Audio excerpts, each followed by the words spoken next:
Hello everyone, आपका हमारे channel पर स्वागत है। अधिक साहसी कौन? चंद्रशेखर नगर में रत्नदत्त नाम का एक सेठ रहता था। उसकी एक लड़की थी, उसका नाम था उन्मादिनी। जब वह बड़ी हुई तो रत्नदत्त ने राजा के पास जाकर कहा कि आप चाहे तो उसे ब्याह कर लीजिए। राजा ने 3 दासियों को लड़की को देख आने को कहा।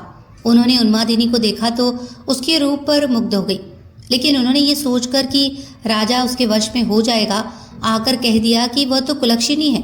राजा ने सेठ से इनकार कर दिया।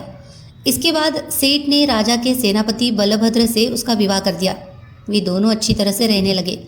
एक दिन राजा की सवारी उस रास्ते से निकली। उस समय उन्मादिनी अपने कोठे पर खड़ी थी। राजा की उस पर निगाह पड़ी तो वह उस पर मोहित हो गया। उसने पता लगाया, मालूम हुआ कि वह सेठ की लड़की है। राजा ने सोचा कि हो न हो, जिन दासियों को मैंने देखने भेजा था उन्होंने छल किया है। राजा ने उन्हें बुलाया तो उन्होंने आकर सारी बात सच सच कह दी। इतने में सेनापति वहां आ गया।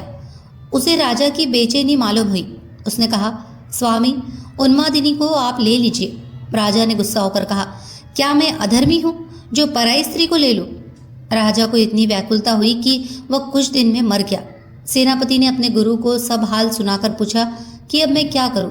गुरु ने कहा, सेवक का धर्म है कि स्वामी के लिए जान दे दे। राजा की चिता तैयार हुई। सेनापति वहां गया और उसमें कूद पड़ा। जब उन्मादिनी को यह बात मालूम हुई तो वह पति के साथ जल जाना धर्म समझकर चिता के पास पहुंची। उसमें जाकर भस्म हो गई।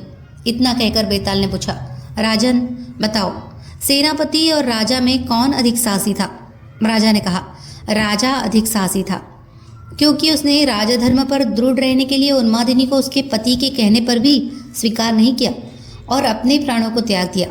सेनापति कुलीन सेवक था। अपने स्वामी की भलाई में उसका प्राण देना अचरज की बात नहीं।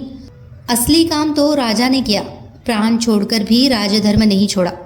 राजा का यह उत्तर सुनकर बेताल फिर पेड़ पर जा लटका। राजा उसे पुनः पकड़कर लाया और तब उसने ये कहानी सुनाई।